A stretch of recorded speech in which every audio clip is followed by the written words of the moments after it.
During family vacation in Miami, my parents left my 7-year-old daughter on a stranger's doorstep and drove away. I didn't shout. I took action.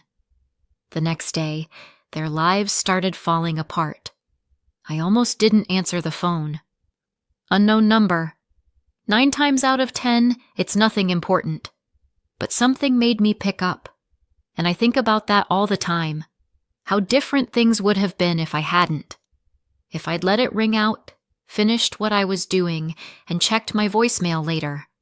Because that one choice, answering, was the moment everything changed. Hello? A woman's voice. Is this Dana? Yes. There's a little girl at my apartment. She's crying. She gave me your number and begged me to call. What's her name? She said, Ella. My stomach dropped. Put her on. Shuffling. Then my daughter's voice, shaky and small. Mommy? I'm here, I said quickly. I'm right here. They left me, she sobbed. They just left me here. They went to the beach with Paige and Lucas. I don't want to be here. I gripped the counter. Okay, sweetheart. You're safe. Stay with the lady who called me. I'll make sure someone comes for you. Back to the woman. Can you stay with her while I arrange someone? I'll call you back once I know. Yes, she'll be safe with me. I kept the phone to my ear, thinking fast. My first thought was to go myself. Get on a plane, fly to Miami, collect her. But that would take hours. By then, Ella would have spent an entire day stranded, wondering if I was coming. I thought about calling my parents, and dismissed it immediately. They were the ones who had left her. My sister Brianna, too. I couldn't trust them to undo what they'd done. So who? And then I remembered Paula, my aunt. She lived in Miami. We hadn't been as close in recent years, but when I was growing up, she was the one person in the family who made me feel safe. It wasn't guaranteed, but it was the only option I had. Please stay with Ella, I said. I'm going to call my aunt. I'll ring you back as soon as I know. Of course, the woman said. I hung up and dialed Paula. She picked up immediately. I told her what happened, gave her the address, and she was already on her way. That solved one problem, but another one was waiting. I called my mother's mobile. She answered quickly, almost cheerful. Dana. Oh, good. Don't worry, everything's fine. Fine. You left my daughter crying on someone's doorstep. Not someone, she corrected smoothly. Her father. A woman answered the door, I said. Not him. There was a pause on the other end. Long enough that I knew they'd heard me, but they weren't going to admit anything. My mother's voice came back, firm and dismissive. You'll thank us later. This is what's best for Ella. Best? The word scraped out of me. Leaving her crying on a doorstep? You're blowing it out of proportion, Brianna cut in. Her tone was sharp, smug, like she'd been waiting for her moment. You've kept her from him long enough. She needs her real father. We're helping. That was the word she chose. She was hysterical, I said. Do you even care about that? You're too sensitive, Dana, my mother said. I could hear the sigh in her voice, like I was a child being scolded. You always make everything a drama. One day you'll see we were right. I stared at the wall, the phone hot against my ear, listening to them justify what no sane person could justify. I ended the call. Quietly. No shouting, no tears, just a decision settling into place. Because this wasn't about me anymore. This was about my daughter. And my family had no idea what they'd just started. When I tell people what happened in Miami, some ask, how could your parents do that? How could they think leaving Ella like that was okay?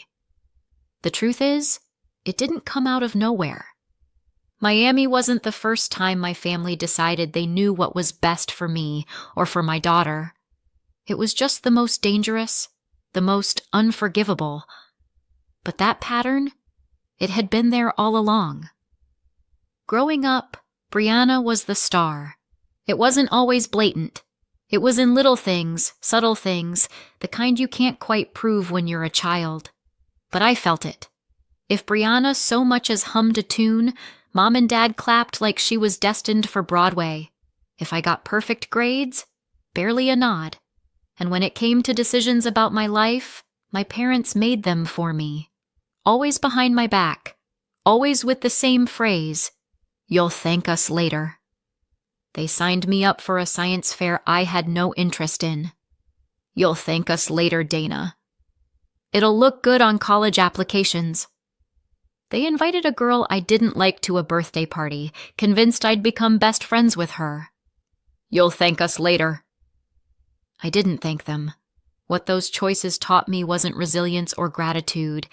It was that my opinion didn't matter, that someone else always knew better, that if I pushed back, I was being difficult. And Brianna, she never had those forced lessons.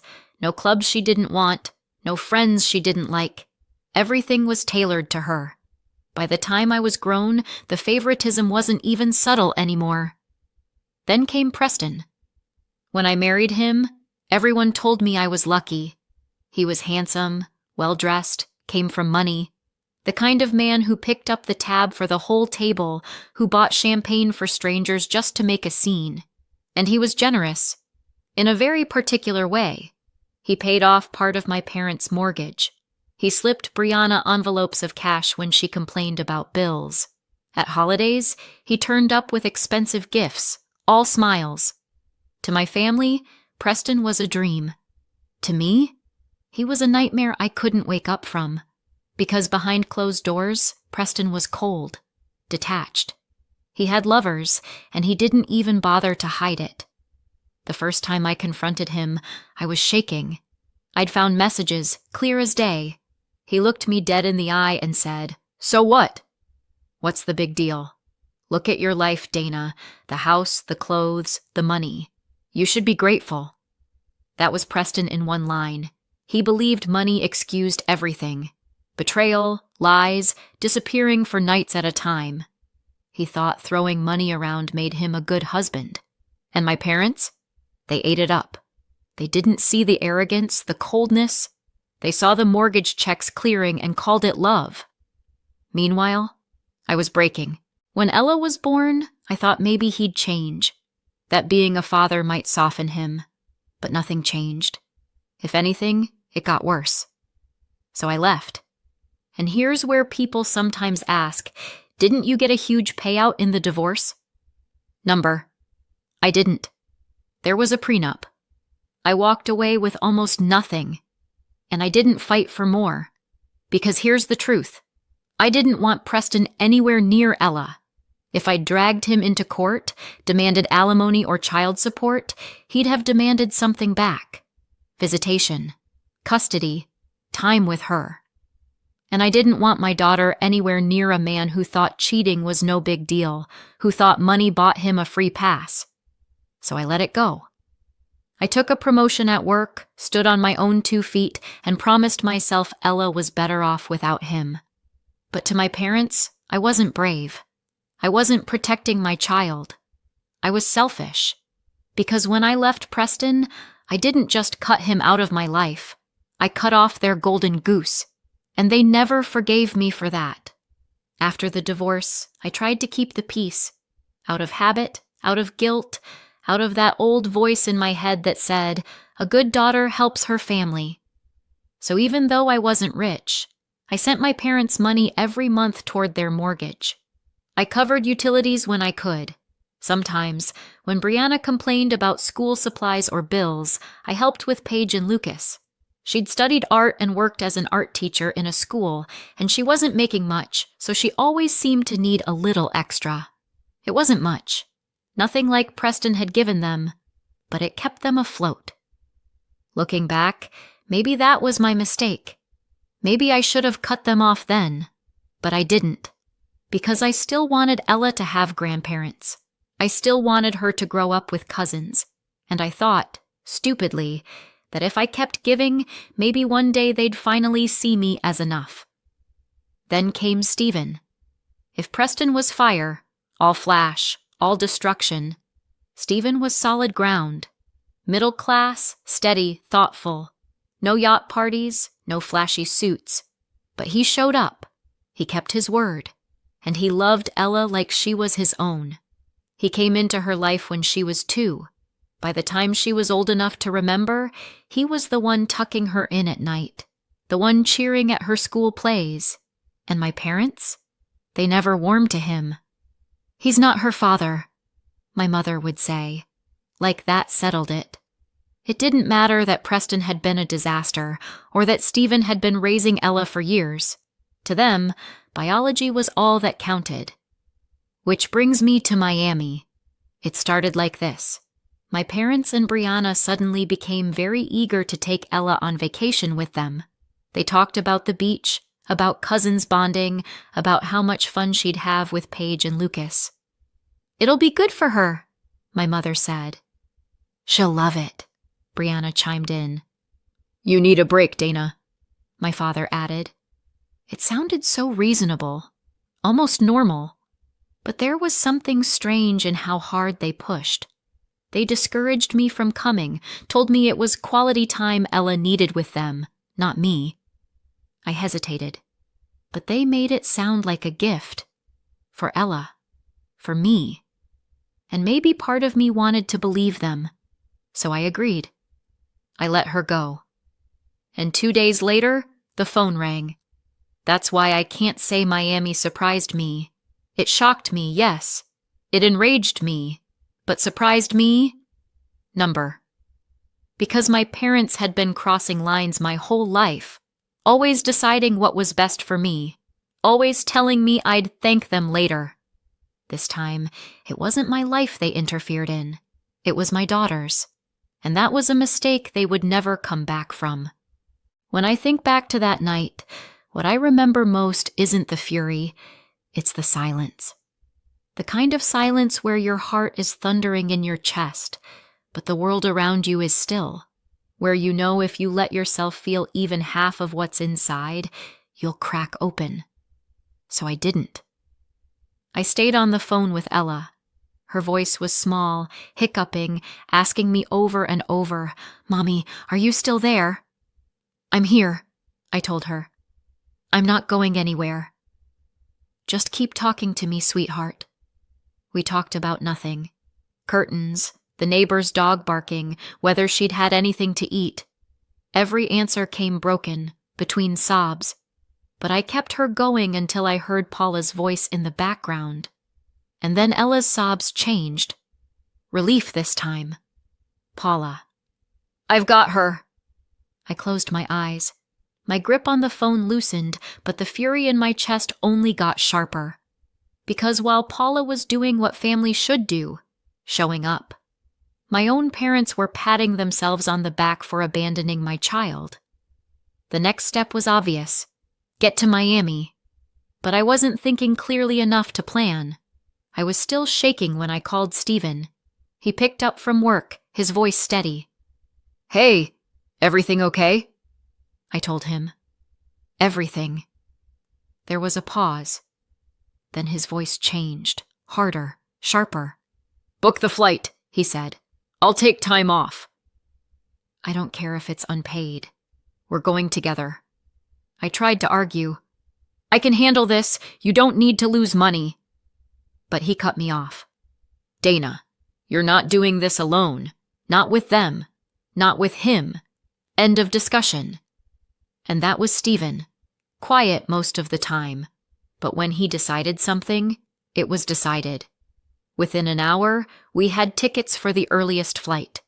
By the time we landed in Miami, Paula had already taken Ella home with her. Her house wasn't big, a modest little bungalow with peeling paint on the shutters, but the second I walked through the door, it felt like a fortress. Ella ran straight into my arms, her face blotchy, her small hands gripping my shirt like she was afraid I'd disappear again. I held her so tight I felt her heartbeat through her chest.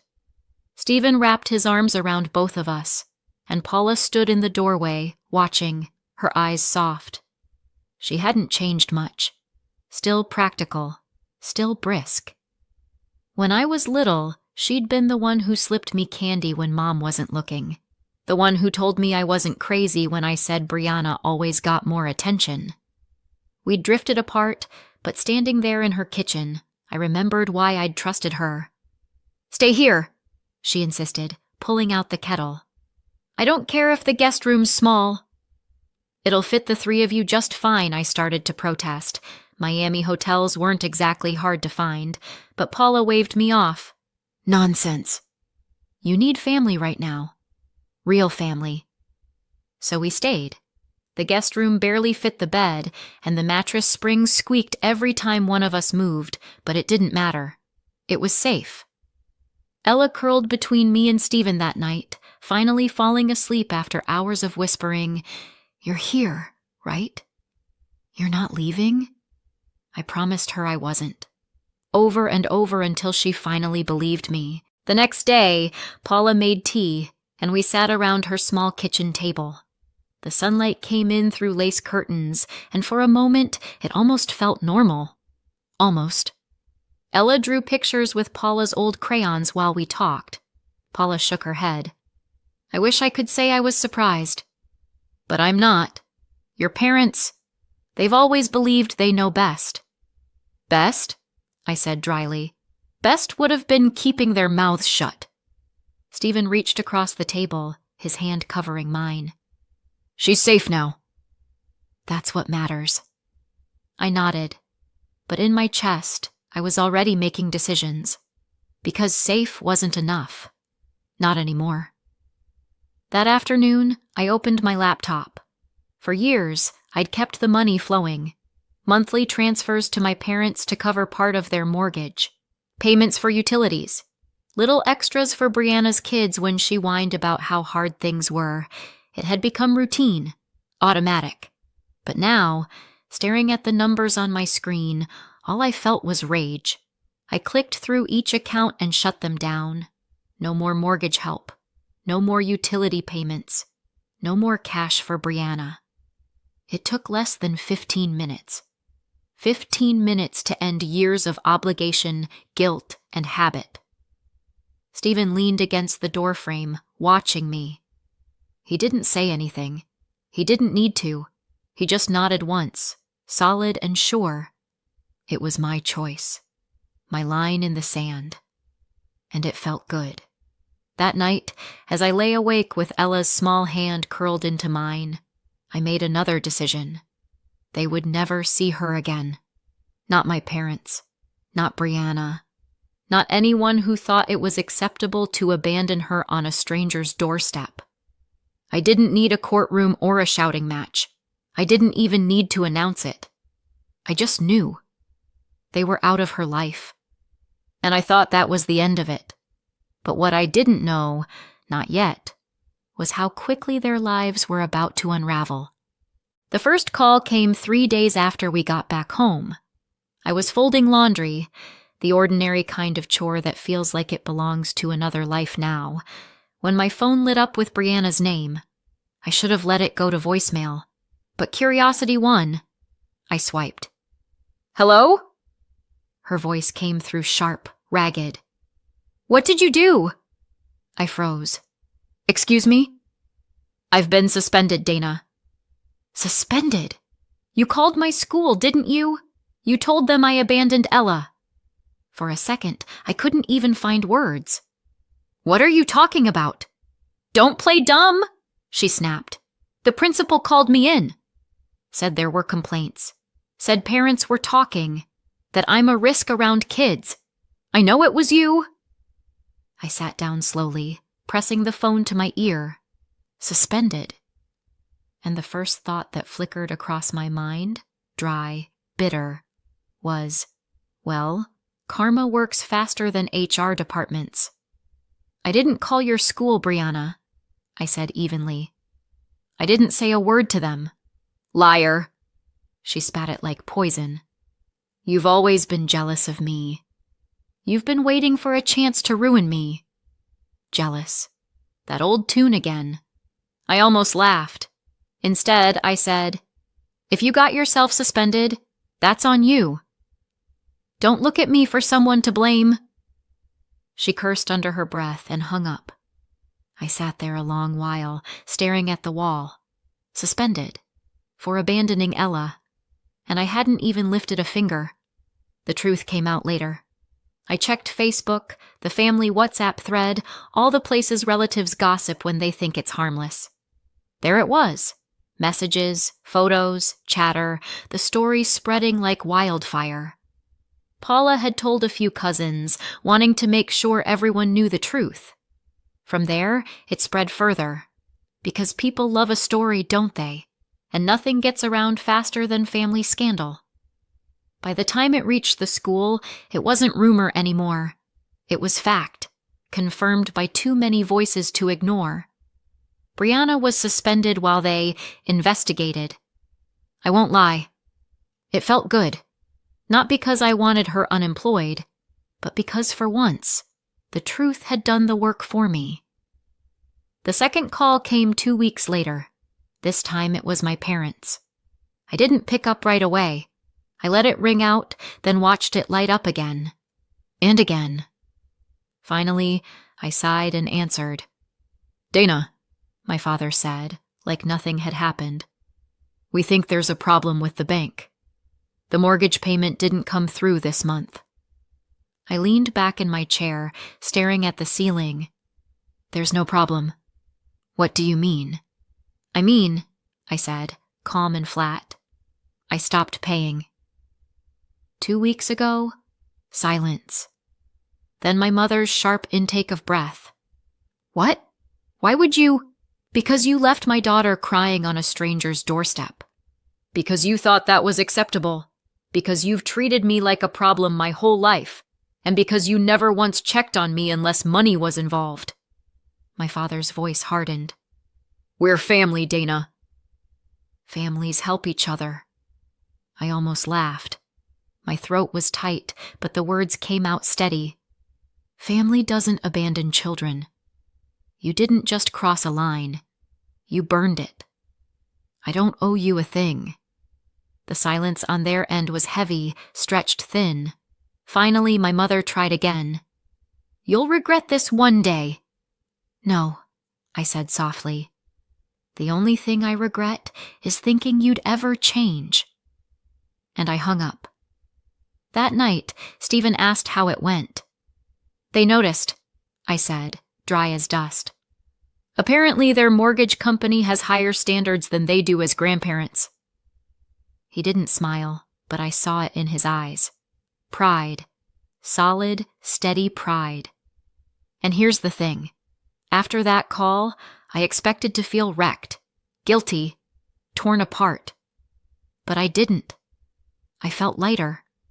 For the first time in years, I wasn't propping them up. I wasn't buying their approval with transfers and top-ups. I wasn't feeding the very people who had cut me down my whole life. I was free. And for Ella, that meant safety. "You'd think the story ends there, wouldn't you?" Brianna suspended. My parents cut off. Me, finally free of their hold. But it didn't. Because they weren't done yet. And neither was I. A few weeks after I cut them off, the knocking started. It was early evening, the kind of quiet time when the house feels safe. Stephen in the living room with Ella, me finishing dishes. And then came the sharp rattle on the door. When I opened it, there they were. My parents. Not the confident, self-assured people who'd told me I'd thank them later. They looked smaller.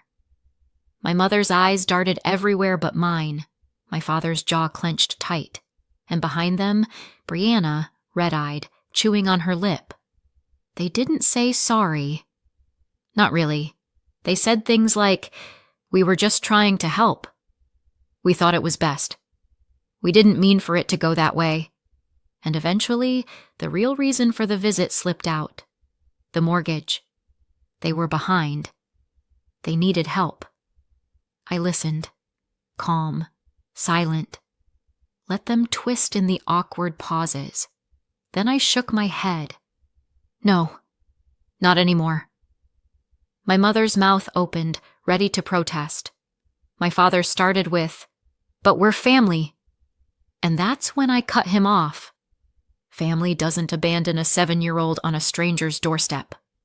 The words came out steady, not loud, and that quiet hit harder than shouting ever could. They left not long after, muttering about how ungrateful I was, and that was the last time they stood on my porch. After that, the dominoes fell quickly. Brianna's suspension at school turned into termination. She'd lost the trust of the parents, and once that was gone, there was no getting it back. Word spreads fast in communities. Too fast. My parents didn't recover either. Without my money covering the gaps, the mortgage slipped further and further behind until it collapsed altogether. They had to sell the house, downsize, and move into something smaller. Bitter about it every step of the way. They'd gambled everything on controlling me, and when they lost me, they lost it all. As for Preston, I never spoke to him. Not once. But through someone who still moved in his circle, I heard the gossip. That young woman, the one who opened the door to Ella that night, who had no idea what she was stepping into, left him. She'd found out Ella was his daughter, and she hadn't known before. Smart woman, I thought. She saw what I'd seen years ago, a man who thought hiding a child was normal, who thought money made up for character. She packed her bags and walked. It wasn't my victory, but it was satisfying all the same. And me? I won't pretend it was easy. Cutting off your family never is. There were nights I lay awake, wondering if I'd gone too far, if maybe I should have forgiven them one more time. But then I'd remember Ella's voice on the phone, her sobs, her words. They left me. And I knew. I hadn't gone too far. I'd finally gone far enough. Now, it's quiet. Stephen's steady beside me. Ella safe, laughing again. Paula back in our lives in small ways. Phone calls, visits, a reminder that not all family turns poisonous. So that's the story. What do you think? Did I go too far? Or not far enough? Let me know in the comments. And don't forget to subscribe for more.